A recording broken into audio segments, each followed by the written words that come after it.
Welcome back, my friends. I am Dr. S. Mondol, BHMS Honors Consultant Homeopathic Physician.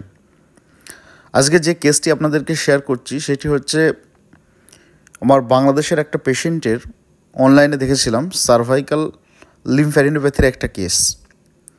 তো এই কেসটিকে অনলাইনে দেখার পর টোটাল দুবার আমি মেডিসিন দিয়েছি। ক্যালকেরিয়া আয়োড দেওয়া হয়েছিল 200 এবং 1M। এই মেডিসিনটা খাওয়ার পরে এখন যে সোয়েলিংটা দেখা যাচ্ছে এর থেকে কিন্তু অনেক বড় সোয়েলিং বা ফোলা বা টিউমার অনেকটা বড় কিন্তু ছিল। সেটা মাত্র দুবারের মেডিসিনে ডান দিকের সোয়েলিংটা অনেকটা ছোট হয়ে গেছে এবং বাম দিকেরটা নেই বা বাম দিকেরটা প্রায় কমপ্লিট কিওর হয়ে গেছে এবং ডান দিকেরটা মোটামুটি অনেকটা কমে গেছে, ম্যাক্সিমামটাই কমে গেছে।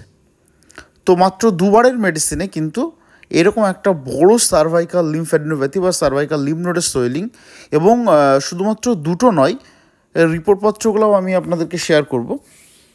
অনেকগুলা সোয়েলিং কিন্তু ছিল, তার মধ্যে সবথেকে যে দুটো লার্জেস্ট সেই দুটো দেখানো হয়েছে এবং ডান দিকের সোয়েলিংটা অনেকটা রিডিউস হয়ে গেছে এবং বাম দিকেরটা কমপ্লিটলি কিওর হয়ে গেছে। তো এই পেশেন্টের ট্রিটমেন্ট চলছে এখনও কন্টিনিউ। ওকে আমি আপাতত ক্যালকেরিয়া আয়োড 10M দিয়েছি।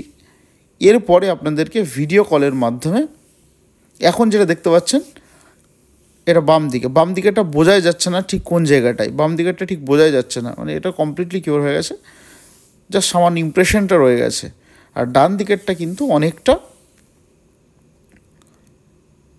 অনেকটা কমে গেছে। আপনার এর আগেও দুটো ভিডিও দেওয়া আছে এই কেসটার, সেটাও যদি দেখেন তাহলে বুঝতে পারবেন যে কতটা ইমপ্রুভ হয়েছে। কারণ এই ধরনের কেসের উপর বিভিন্ন কমেন্ট বিভিন্ন সময় আমি সবথেকে বেশি পাই ইউটিউব, ফেসবুক এবং ইনস্টাগ্রামে।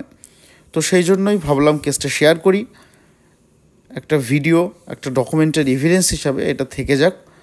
তো আপনারা যারা এই ধরনের প্রবলেম সাফার করছেন আপনারা কনস্টিটিউশনাল হোমিওপ্যাথিক ট্রিটমেন্টে শরণাপন্ন হন এবং সুস্থ জীবনযাপন করুন। Thank you.